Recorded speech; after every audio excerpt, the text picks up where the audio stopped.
Hello there, and welcome to our Shield of the Sun video. In this video, we are going to actually be learning about a very interesting lesson that's presented to us in Proverbs, and it's presented to us in chapter 7. Now, for those of you who know about chapter 7, it's a very interesting proverb because it's often taught in a way that well, I've heard 10% truth, 20% truth, 30% truth, 40% truth, right up to about 60%. But at least me, I've heard 60% truth when it comes to Proverbs chapter 7. And then the falsity is usually that this is a story about cheating couples. Couples just cheating. In a world where marriage is filled with divorce and destruction and cheating and expense, and there's so many things about the law that tells you about abuse in relationships that somehow it has a simplistic explanation in Proverbs chapter 7, and then do that and everything is fine. Actually, no. The Proverbs 7 actually talks about something else entirely. But it does have those lessons in it. Those lessons are in it, but it's talking about something else, something else, something else entirely from what people tend to think. So what I'd like to do in this video is actually tell you what the true meaning of Proverbs chapter 7 means, what it's actually about, and in what prophecy it holds, and why this is important for us to learn it accurately. So let's go into Proverbs chapter 7, verse 1. My son, keep my words and lay up my commandments with thee. So this is regarding the faithful. It's telling the faithful, I have these commandments for you to lay up. Lay up my commandments with thee. Because I'm going to speak words to you about a story that holds commandments for you to follow if you understand this story, is what that verse is telling you. So now we go into verse 2. Keep my commandments and live, confirming what I'm saying, and my law as the apple of thy eye. So that is giving you this understanding that God calls us the apples of his eye. So he is telling us a story that we are to pay attention to and be discerned with in your soul. Bind them upon thy fingers, write them upon the table of thy heart, confirming what I just said. Say unto wisdom, thou art my sister, and call understanding thy kinswoman. So first it's giving you a description of a good woman. It's saying a good woman. This is a good feminine energy. Feminine energy. Say unto wisdom. So feminine energy should be presented with wisdom. Thou art my sister. Feminine energy should be your sister, not your opponent, not your rival, not your competition, not somebody who stands in defense against you. No, that's not your sister. And call understanding thy kinswoman. So a woman should understand a man. That's to say a male. A male, if you want to understand a true woman, she has wisdom. She's a sister. She's a kinswoman. She's not your enemy. A woman should not be your enemy. If a woman declares enemy to man, to males, to masculine energy, that's not a sister. That's not a woman, according to the Bible. She could be one physicology-wise, but not where it counts. So now let's look at what verse 5 says, that they may keep thee from the strange woman. So if you understand the energies and the spirituality of a real woman, so what is a woman who doesn't have those qualities? That would be demonism, devil spirit. So what the Bible's saying is that they may keep thee from the strange woman. So it's saying there is a devil, a real devil, a devil who is not a member of mankind. We would consider her, in our scientific terms, an alien being. And this alien being is feminine, a feminine being of her race. And the devil is the one that trains women to be opposed, to be an enmity, to be an enemy to the masculine image. So it's telling you this, that they may keep thee from the strange woman. It's telling you, I'm going to tell you a story that will help you to stay away from the devil and her ways. I'm going to tell you a story about the devil. From the stranger which flattereth with her words. So let's read it all together. That they may keep thee from the strange woman, from the stranger which flattereth with her words. So God is saying, I'm going to tell you a story about the devil. The devil. This story is about the actual devil. It's a story from heaven. It's a story of where sex as a weapon, where division between men and women, where betrayal starts, where true adultery originated from, and what a true adultery actually is, as opposed to what people actually think it is. So I'm going to tell you about the devil. I'm going to tell you about something the devil did in heaven that relates to the devilish women on earth, is what it's actually teaching you. So let's hear about this story of the devil in heaven. For at the window of my house I looked through my casement. So a casement is to say this structure this person looked out from was a massive structure. It was a castle, a glorious mansion. And from a room in that glorious mansion, a witness looks out from that window and sees something. And beheld among the simple ones. So there was things going on in heaven, as we know. There was a war in heaven, and so before there was a war in heaven, Jesus Christ told us that Lucifer was a murderer from the beginning. And so therefore he was engaged in wicked actions, rebellious actions. So simple ones is to say that this person from heaven beheld among fallen souls, that's to say among the rebels who weren't counted as rebels just yet, but counted as simple for their behavior. The beginning stages of the war. Events that took place that ended up participating and then infusionating and fueled events that led to the war. I discerned among the youths a young man void of understanding. So this is to say, a member of a race that was older than the race of the angels saw a simple one among their own about to engage in something dumb. This is actually a story of Satan and the devil. There was a witness in heaven who saw the devil about to go and cheat on the person that she was given to in order to have sex with Lucifer. You're probably going, huh? Actually, it is. Let's read further. And beheld among the simple ones, I discerned among the youths a young man void of understanding. Meaning this young man who was Lucifer was void of understanding. Meaning he had full understanding from God. God did train him well, taught him everything he needed to know, and just didn't care about it. Passing through the street near her corner, and he went the way to her house.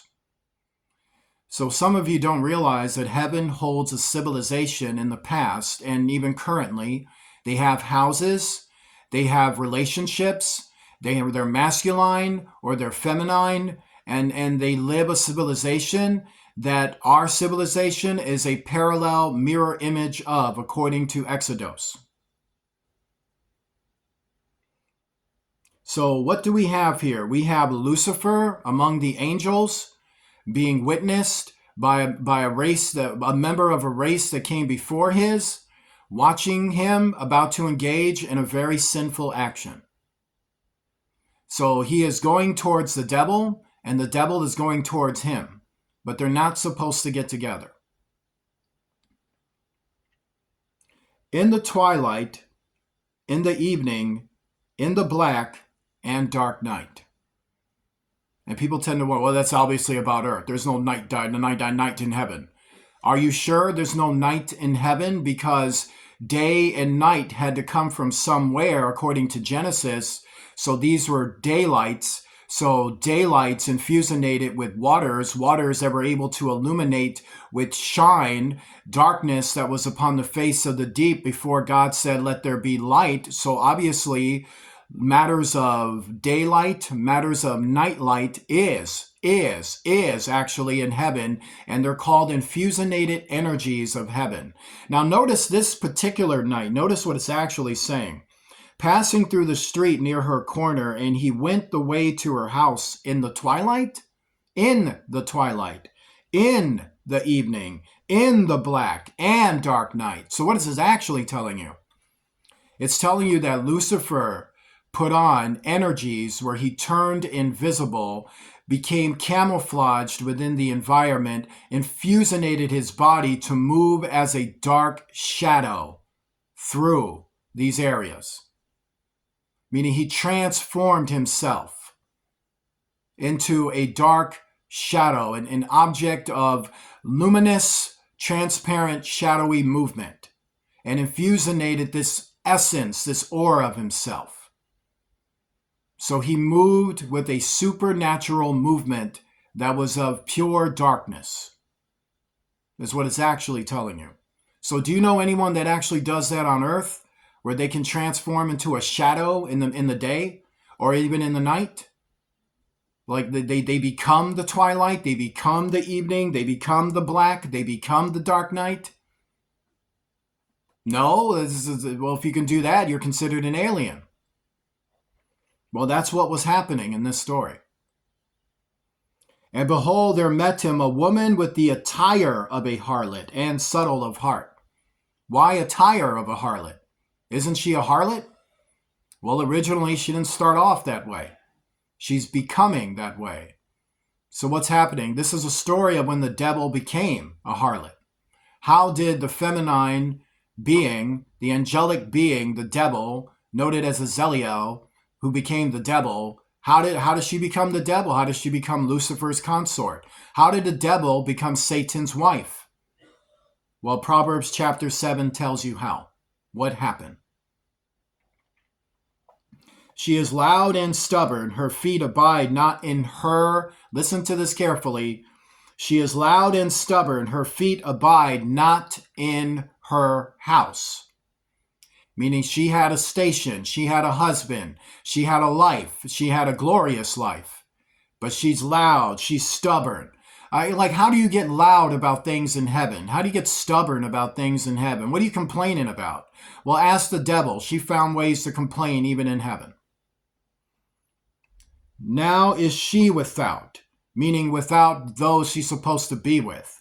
Now in the streets and lieth in wait at every corner.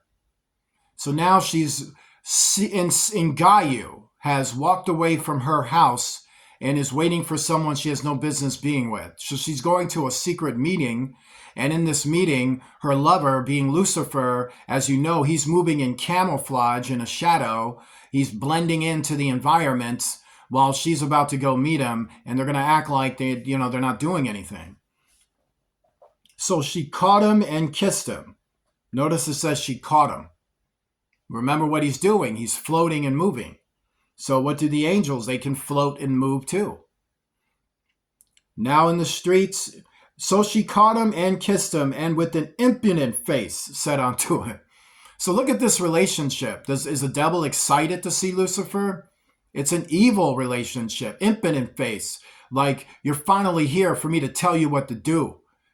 I'm here, yeah. Like she's here to cheat, lie. It's not anything good. It's not a good copulating experience here, She's being very rude. Look at what she says after being rude. I have peace offerings with me. This day have I paid my vows. And remember, Lucifer don't care. He likes this woman. But this is what he's into. He's probably in love right now. I have peace offerings with me. Meaning I told people everything is okay, everything is fine. I told my husband, my rightful angelic husband, I'm not cheating on you. I'm going to go for a walk. Everything is good. I told my brothers, the brothers that were appointed to me, the same thing. I even had parents appointed to me. I told them the same thing. Father figure, mother figure. I didn't bother telling God who created me any of this stuff. And this day have I paid my vows, meaning I even slept with my husband. Like I had a husband, I just made love to him. I made him feel like everything is fine. And now I'm totally out here to screw you. Therefore came I forth to meet thee diligently, to seek thy face, and I have found thee. And I have decked my bed with coverings of tapestry, with carved works, with fine linen of Egypt. And people go, well, there you go again. No, not there you go again.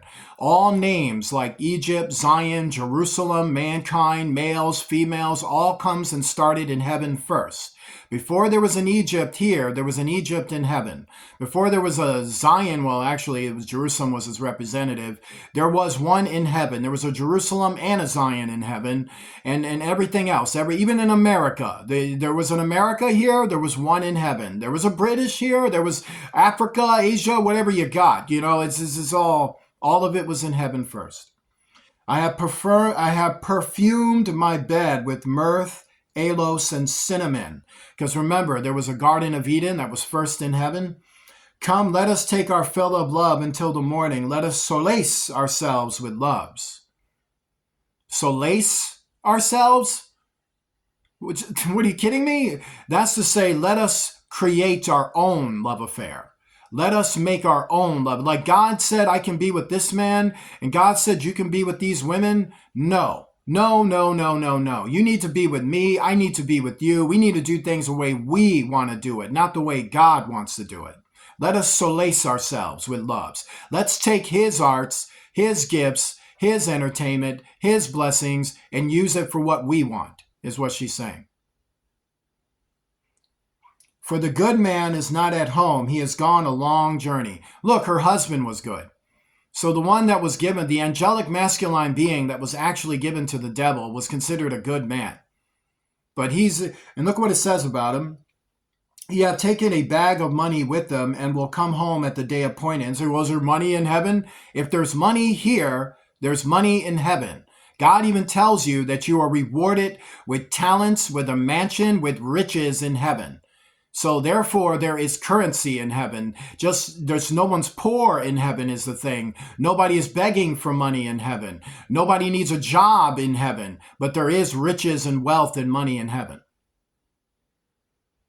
And he had a bag of money with him, and he had a job. Look at what it says, and will come home at the day appointed. So he had to leave home to do the service for the kingdom of heaven. And at that point, the devil went behind his back and went on another masculine angel and fornicated with him. And we all discussed what real fornication is. It's betrayal of the heart. With her much fair speech, she caused him to yield. And this is Lucifer. With the flattering of her lips, she forced him. But remember, he was there to meet her in the first place, so he liked the way she was. Like, yeah, you're forcing me, you're yielding me, and that's why I love you, sweetie. That's why you're always going to be my babe. Because my babe knows what's up. She puts me in my place, so I'm going to send her after you guys. He goeth after her straight away, confirming what I'm saying. As an ox goeth to the slaughter, or as a fool to the correction of the stocks. So these were the punishments that were met with Lucifer. Till a dart strike through his liver, as a bird hasteneth to the snare. So that good man, being another angel, was definitely part of these angelic warriors who would have to punish these future fallen angels for their activities that are described in Proverbs 7 and in other chapters of the Bible. And knoweth not that it is for his life. Meaning you'll start a war over this dude. Hearken unto me now, therefore, O ye children, and attend to the words of my mouth. Let not thy heart decline to her ways, go not astray in her paths, for she hath cast down many wounded, yea, many strong men have been slain by her. Now listen to this carefully.